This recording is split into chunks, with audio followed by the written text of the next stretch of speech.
ఈనాటి ఈ సభకు విచ్చేసిన రాష్ట్ర ముఖ్యమంత్రి, మీ అందరి ప్రియతమ నాయకుడు, రాష్ట్రం భవిష్యత్తులో ఏ రకంగా ఏ హంగులో ఉండాలి, సామాజికంగా, ఆర్థికంగా, యువత, మహిళ అనే ఒక దార్శనికత్వంతో తెలంగాణని పటిష్టపరచాలి అనే సదుద్దేశంతో ఈ రాష్ట్రాన్ని నడిపిస్తున్న ముఖ్యమంత్రి రేవంత్ రెడ్డి గారికి, సహచార మంత్రివర్యులు సభా అధ్యక్షులు శ్రీహరి గారికి, సహచార మంత్రివర్యులు వెంకటరెడ్డి గారికి, సహచార మంత్రివర్యులు జూపల్లి కృష్ణారావు గారికి, గౌరవ శాసనసభ్యులు, వేదిక అలంకరించిన పెద్దలు, ఈ సభకు విచ్చేసిన కాంగ్రెస్ అభిమానులు, ప్రత్యేకంగా మహిళలు, అక్కలు, చెల్లెళ్ళు, పాత్రికేయ మిత్రులారా, నేను 2-3 అంశాలే ప్రస్తావించదలుచుకున్న ఇక సమయం లేదు. ఎప్పుడో ముఖ్యమంత్రి గారు కూర్చొని ఒక మాట అంటారు, మహిళా సాధికారత. అమ్మాయి చదువుకుంటే, అమ్మాయి విద్యావంతురాలైతే సంసారం బాగుపడుతుంది. ఒక బిడ్డగా అంటే ఒక కూతురుగా, ఒక భార్యగా, ఒక చెల్లిగా, ఒక తల్లిగా విద్యావంతురాలు కావాలి, ఆర్థికంగా ఎదగాలి. నా తెలంగాణ ఆడబిడ్డలు 1 కోటి మందిని కోటేశ్వరులు చేయాలి, దానికి ఎలాంటి పథకాలను రూపకల్పన చేయాలి, దేశంలో ఎక్కడ లేని విధంగా ఈరోజు 1000 బస్సులకు మీకు అందించిన చరిత్ర మన రాష్ట్ర ముఖ్యమంత్రి రేవంత్ రెడ్డి గారిది. అదే రకంగా జిల్లాలలో పెట్రోల్ బంకులు నిర్వహిస్తున్నారు మీరు. ఈరోజు క్యాంటీన్లో ప్రత్యేకంగా వడ్డీ లేని రుణాలు, రాష్ట్రంలో ఈ సంవత్సరం సుమారు 27,000 కోట్ల రూపాయల రుణాలు మీరు తీసుకుంటే, గత 2 సంవత్సరాలలో 1,300 కోట్ల రూపాయల వడ్డీ చెల్లించిన చరిత్ర కాంగ్రెస్ ప్రభుత్వానికి రేవంత్ రెడ్డి గారిది. అదే రకంగా విద్యకు సంబంధించి అందరి విద్యావంతులు కావాలనుకుంటున్నారు, కానీ నాణ్యతతో కూడిన విద్య, నైపుణ్యంతో కూడిన విద్య ఇది పిల్లలకు అందియాలి. రేపు తెలంగాణ నిర్మాణంలో ఆర్థికంగా, సామాజికంగా ఎదగాలంటే, ఆ కుటుంబానికి భద్రత కల్పించాలంటే మొట్టమొదట విద్య, దాంతో సహా భద్రత. ఎలాంటి భద్రత? ఆహార భద్రత. ఆహార భద్రతలో న్యూట్రిషియస్ ఫుడ్ ఉండాలి. దానికి తోడు ఆ కుటుంబ ఆరోగ్య భద్రత కూడా ప్రభుత్వానిదే.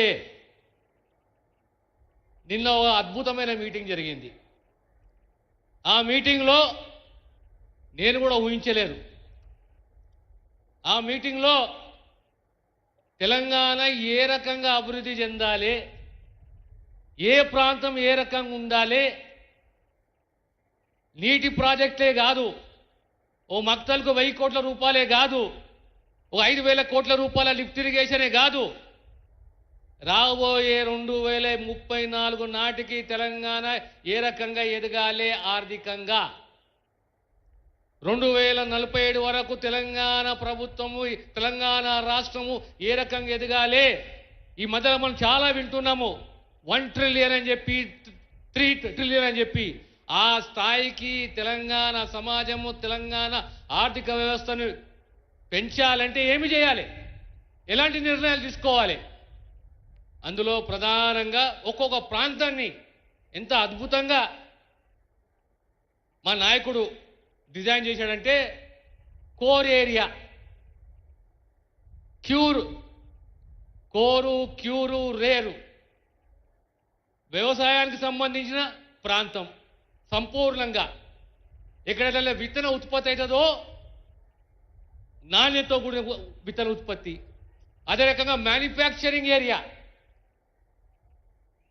ఉత్పాదకాలు ఉన్న ఏరియా, ఆ ప్రాంతం ఎక్కడంటే మన రింగ్ రోడ్డు తర్వాత సుమారు 60-70 కిలోమీటర్ల ప్రాంతము RRR ప్రాంతాన్ని పూర్తిగా సంపూర్ణంగా మ్యానుఫ్యాక్చరింగ్ యూనిట్గా చేయాలి, ఉపాధి కల్పించాలి. ఓఆర్ లోపల ఉన్న ప్రాంతాన్ని సర్వీస్ ఏరియాగా ప్రకటించాలి. ఆ తర్వాత ఉన్న ప్రాంతాన్ని వ్యవసాయ రంగంగా ప్రకటించాలి. దానికి కావలసిన సదుపాయాలు, సౌకర్యాలు, ఇన్ఫ్రాస్ట్రక్చరు ప్రతి ఒక్కటి, పిల్లలకు నైపుణ్యంతో కూడిన విద్య, ఆరోగ్య భద్రత, టూరిజం, ఇలాంటి గొప్ప అంశాలని నిన్న ఆవిష్కరించారు. రాబోయే కాలంలో 8-9 ఇలా గొప్ప కార్యక్రమాన్ని రాష్ట్ర ప్రభుత్వం చేపట్టబోతున్నది. మీ అందరితోటి విజ్ఞప్తి ఒక్కటే, నా జీవితంలో, నా రాజకీయ జీవితంలో అంటే ఇన్ని కోణాలలో ఆలోచన చేసి ఒక ప్రాంతము, ఒక రాష్ట్రము, సమాజము, మహిళలు, యువత, నైపుణ్యము, ఇవన్నిటికీ ధైర్యం ఉండాలి, దార్శనికతను వహించే నాయకత్వం ఉండాలి. నాయకత్వం అవసరం. అంత సులభంగా మనకు అర్థం కాదు ఒక నాయకుడు ఆలోచన చేసేది. 2047 నాటికి నా తెలంగాణ రాష్ట్రం ఏ స్థాయిలో ఉండాలి, నా ఆడబిడ్డలు ఏ స్థాయిలో ఉండాలి, తెలంగాణ యువత ఏ స్థాయిలో ఉండాలి, యావత్ భారతదేశం యొక్క ఆర్థిక స్థితిగతుల్లో మా కాంట్రిబ్యూషన్ 10% ఉండాలని గొప్ప కల అంటున్నది మన రాష్ట్ర ముఖ్యమంత్రి రేవంత్ రెడ్డి గారు.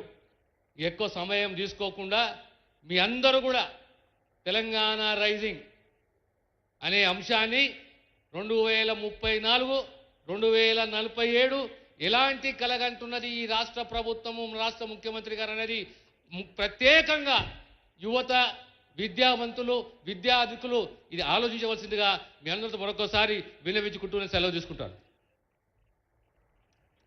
దార్శనికత అంటే ఏమిటో వివరించిన దామోదర్ గారికి నమస్సులతో మహానగర మణిహారం ORR, పట్టణాల అనుసంధానం RRR